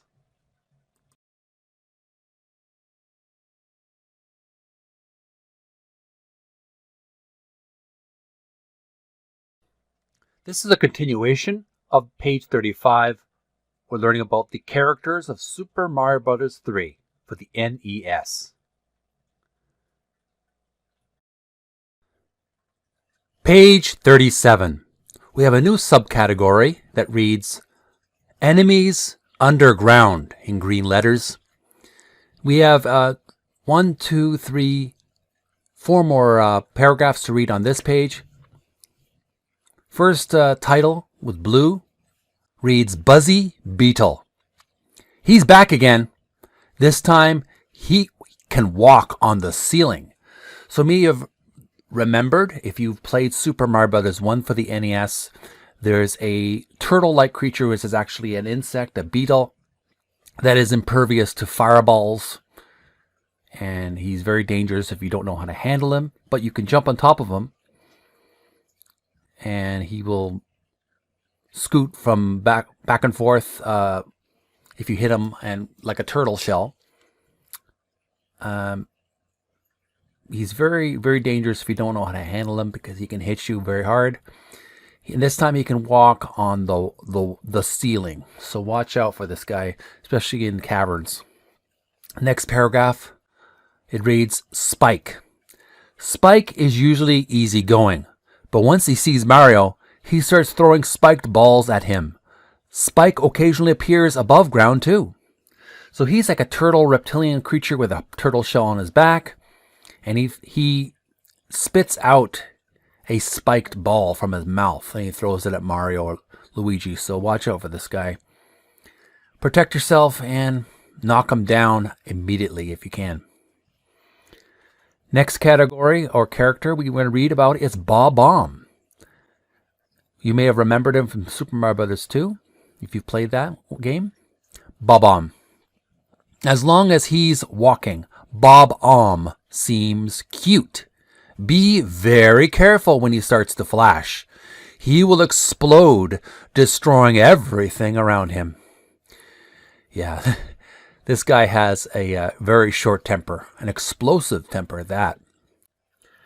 Next subcategory, in green letters, Enemy in an airship.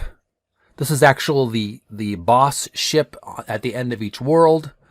And these are creatures that you will find on the airship. Creatures or enemies that will try to obstruct Mario and Luigi on their way to getting the magic wand. First paragraph we have in blue letters. Title is Rocky Wrench. Paragraph reads, Rocky is a turtle who kind of looks like a mole. He will suddenly appear and start to throw wrenches at Mario. Yeah, you got to watch out for this guy. The wrenches will come at Mario or Luigi when he's on the ship. So just jump on top of him or use your fireballs if you can immediately. This is on page 37. This is a continuation of page 35. We're learning about the characters of Super Mario Bros. 3 for the NES. On the previous video, we looked at page 37 and the subcategory Enemy in an Airship. Now we're continuing on page 38, a new subcategory or subheading. In green, it reads Enemies in the Fortress. First paragraph we're going to read about is Thwomp. If Mario comes close, Thwomp will try to crush him. Since Thwomp is covered with thorns, Mario can't touch him. So he's a giant block. He's a blockhead. And he's got stone thorns all around his head. So watch out for that guy when he starts slamming down on you. Moving on to the next character. Roto Disc. Spins around, making maneuvers difficult for Mario.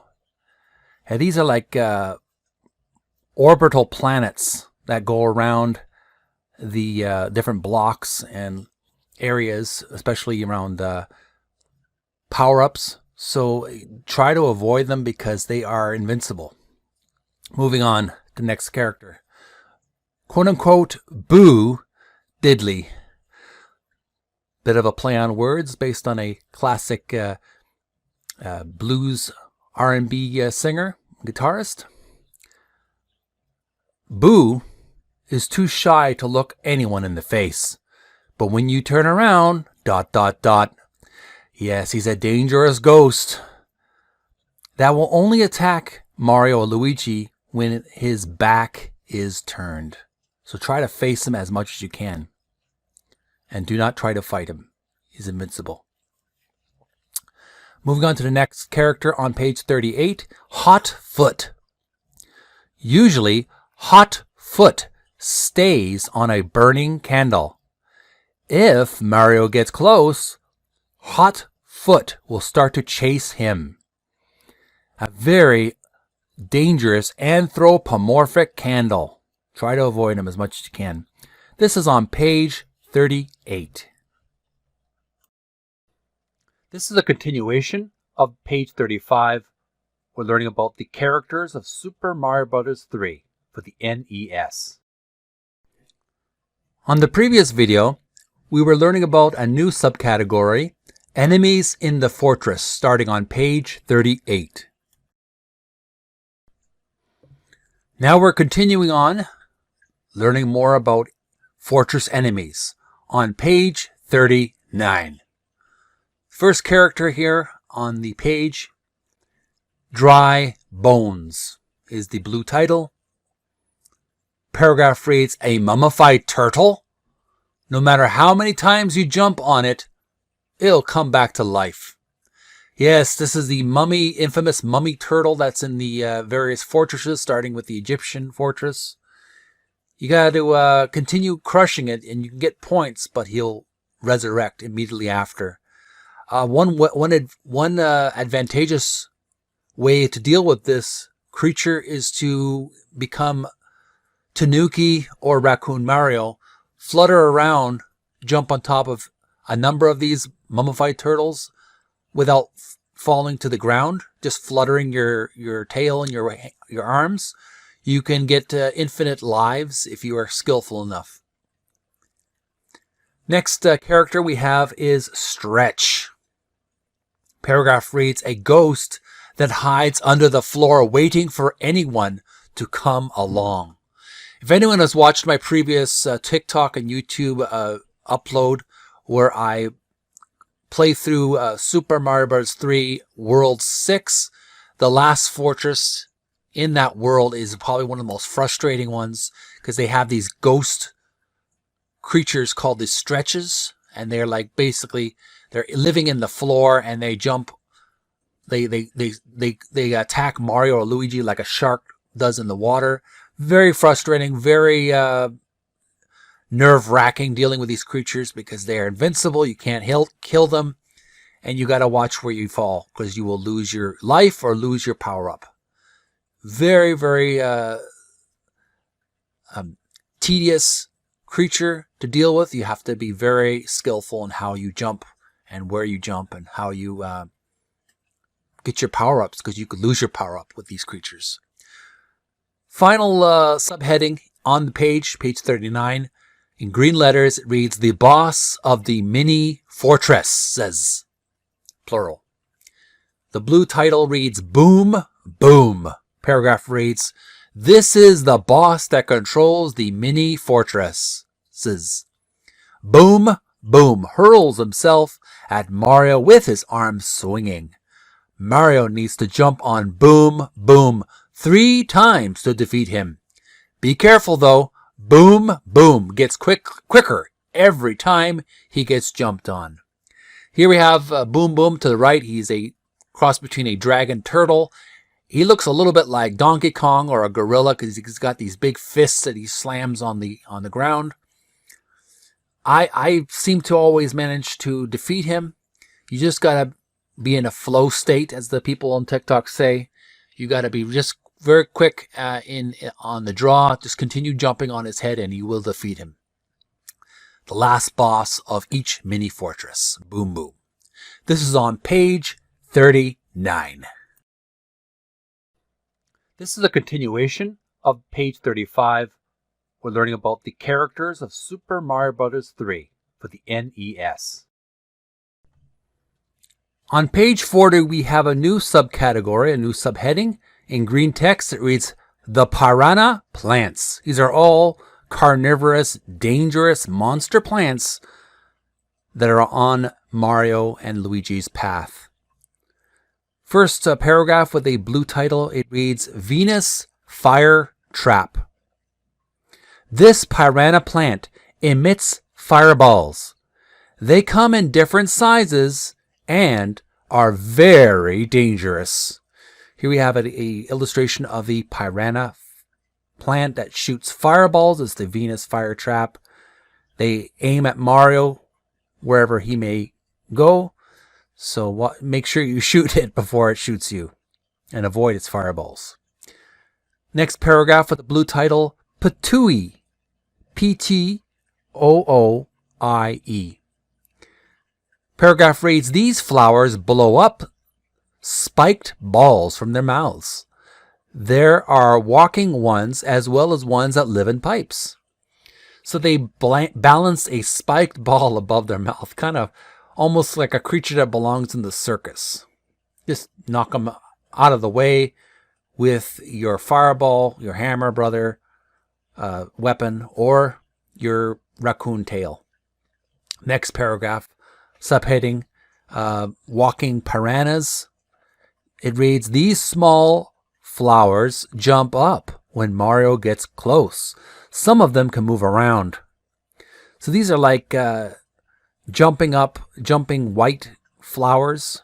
They look kind of pretty, but they're very dangerous. They will snap at Mario's feet and butt. Make sure to knock them out with fireballs if you can. Final paragraph, Munchers. Paragraph read, "Munchers wait quietly for Mario. They are invincible. No attacks can hurt them." Yeah, just avoid them. Jump over them if you can. They cannot be destroyed. They're very similar to the walking piranhas, but they're black in this case. I've just noticed both of them, the walking piranhas and the munchers, both remind me of Pac-Man. That's neither here nor there. Those are the piranha plants on page 40. That was that. So stay tuned for the last page of characters and creatures and monsters right after this video. This is a continuation of page 35. We're learning about the characters of Super Mario Bros. 3 for the NES. We've made it! Page 41, the very last page in the series of Super Mario Bros. 3 enemies. We have a new subcategory, a subheading in green text. It reads Hammer Brothers. First paragraph with a blue title, it reads Boomerang Brothers. They have boomerangs instead of hammers. They can throw 2 boomerangs at once. So here we have one of the Hammer Brothers. They shoot. We remember them from the Super Mario Brothers NES first game, and they were a dangerous turtle Koopa character that would shoot hammers at Mario and Luigi. Now this one shoots boomerangs, and they come back. So watch out. Get rid of them as soon as possible. Next paragraph is Fire Brothers. Paragraph reads, these guys shoot balls of fire at Mario.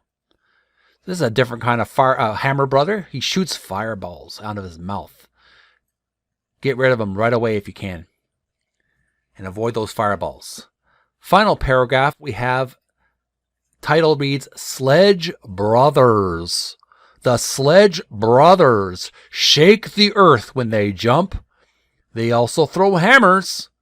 Try to jump up when the Sledge Brothers hit the ground. If you don't, Mario will lose his footing. Good advice on how to deal these gigantic Sledge Brothers. They usually are in the giant world, and they shake the earth, and they will prevent Mario from jumping up if he's on the ground. So make sure you are up when he reaches the ground. And now for a word from the last final boss of World 7, Ludwig von Koopa. Quite an exciting game isn't it? I'm glad to know that we have so powerful enemies helping us out. We have more guys helping us besiege this These. But don't tell Mario.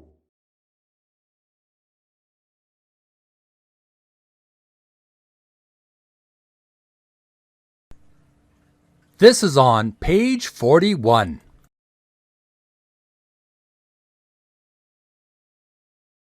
Near the end of the book.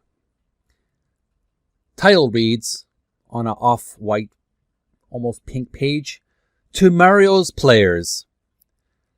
Thanks for selecting Super Mario Bros. 3. We've been working hard to make this game even better than Super Mario Bros. 1 and 2. In addition to the action scenes, we've added a world map on which you can plot your progress as well as play a new 2-player game. In Super Mario Bros. 3, you will find many more hidden things than in the first 2 games in the series. We think that you will find it much more challenging as well. Have fun! Yours truly, Mario's Staff. Page 42.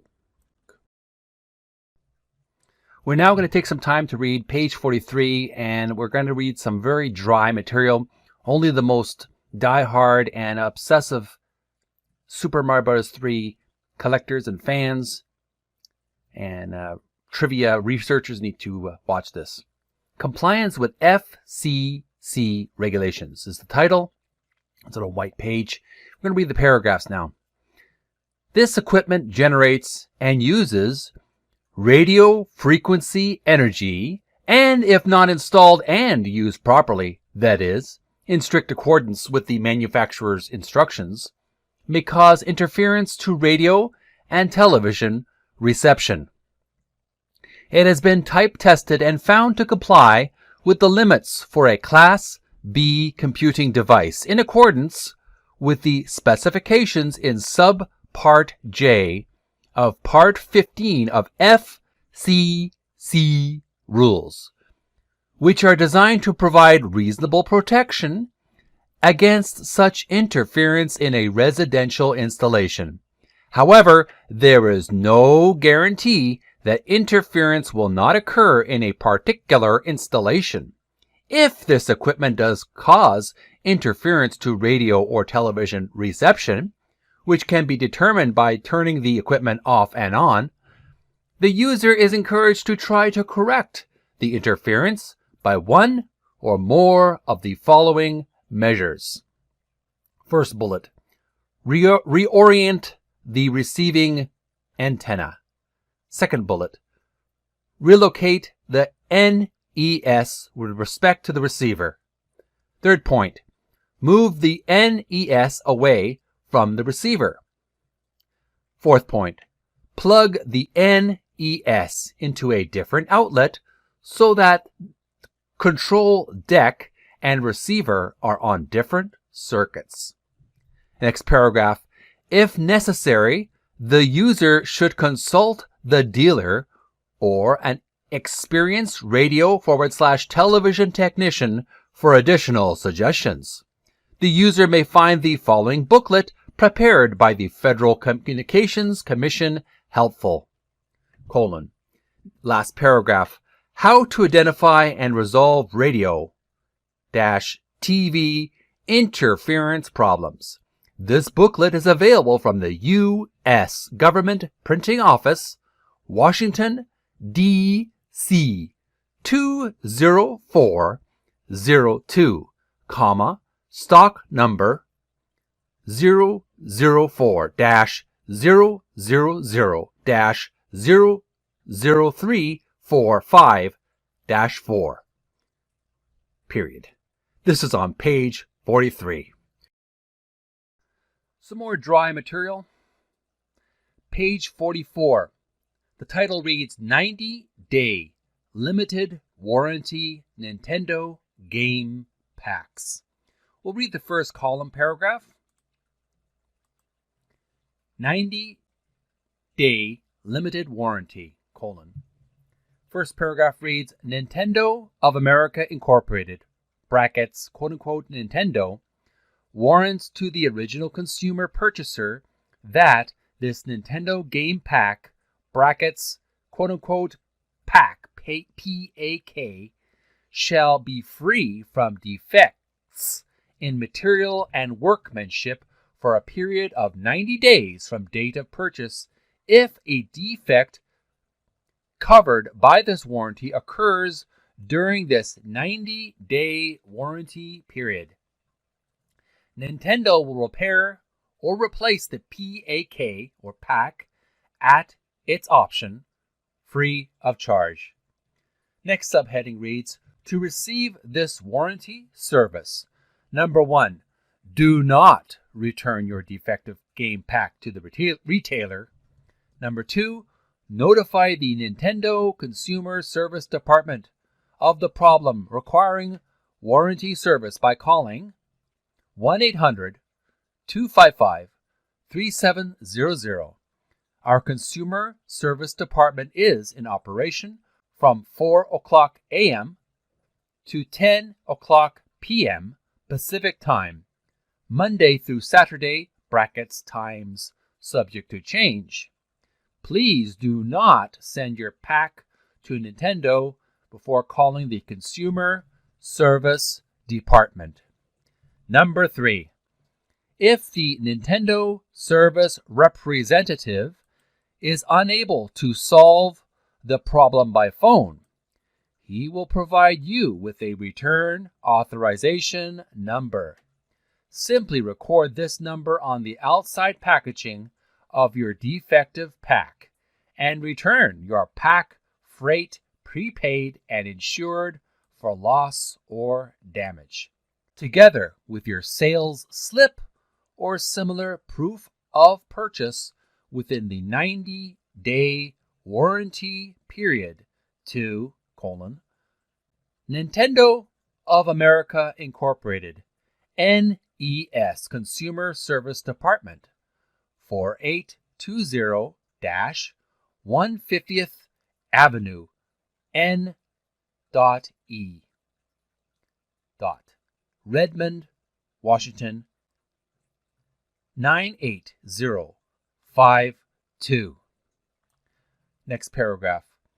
This warranty shall not apply if the pack has been damaged by negligence, accident, unreasonable use, modification, tampering, or by other causes unrelated to defective materials or workmanship. Now on to the second column to the right.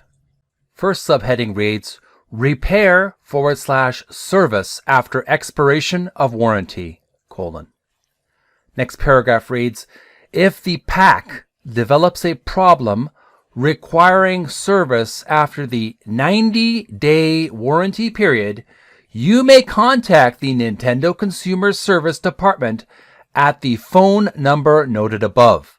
If the Nintendo Service representative is unable to solve the problem by phone, he may advise you of the approximate cost for Nintendo to repair or replace the pack and may provide you with a return authorization number. You may then record this number on the outside packaging of the defective pack and return the defective merchandise. Freight prepaid and insured for loss or damage. This is all caps, of course. To Nintendo, and enclose a money order payable to Nintendo of America Incorporated for the cost quoted you. Repairs, this is in brackets, repairs may also be charged on a Visa or MasterCard credit card. Next paragraph. If, after personal inspection, the Nintendo Service representative determines the pack cannot be repaired, it will be returned and your payment refunded. Warranty limitations, : in big bold letters. All caps. Next paragraph.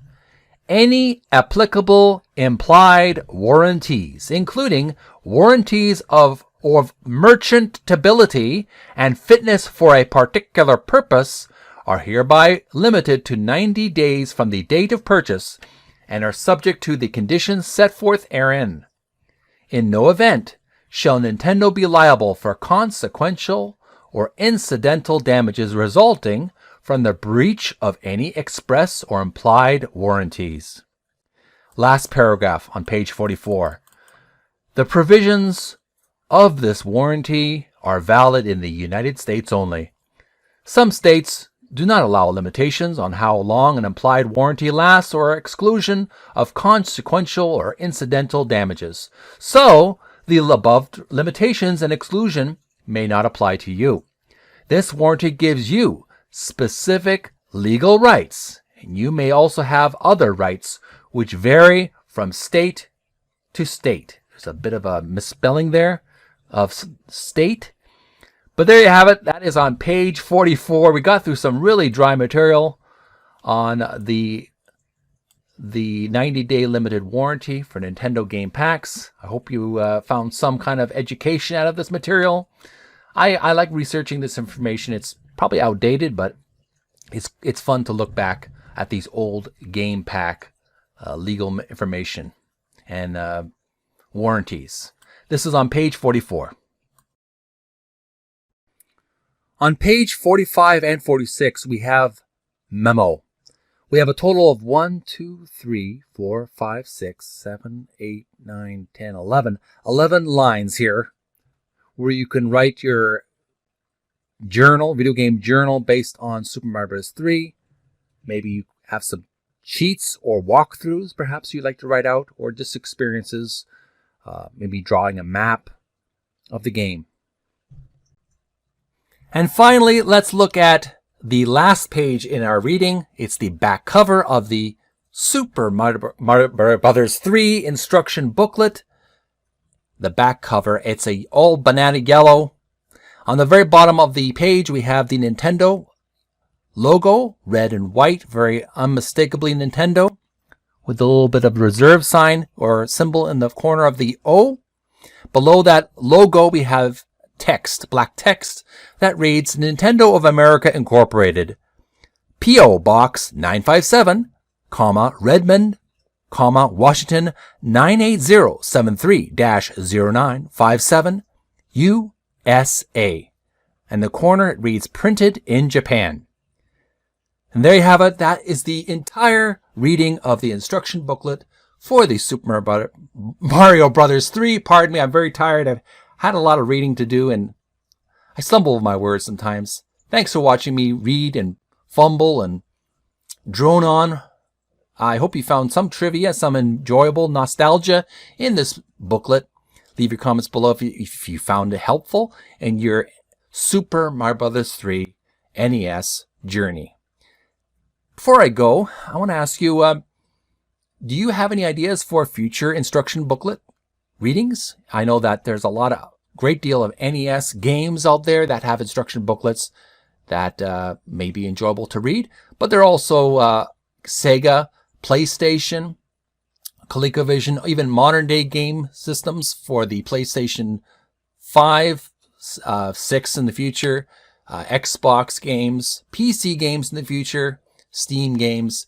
If there are instruction booklets out there that you really would enjoy, maybe not just for educational purposes, but for entertainment purposes, if you find them helpful or entertaining, let me know in the comments of this social media outlet what video game instruction booklets would you like me to read. I know that they're no longer physical media for instruction booklets. Everything's digital.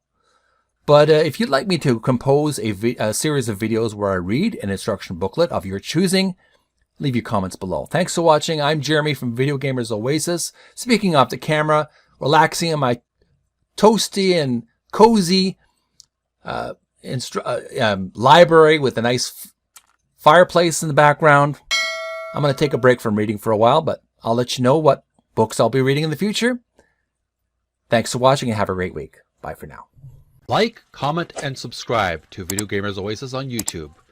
Check out my link tree, link in the description. Video Gamers Oasis. Website, YouTube channel.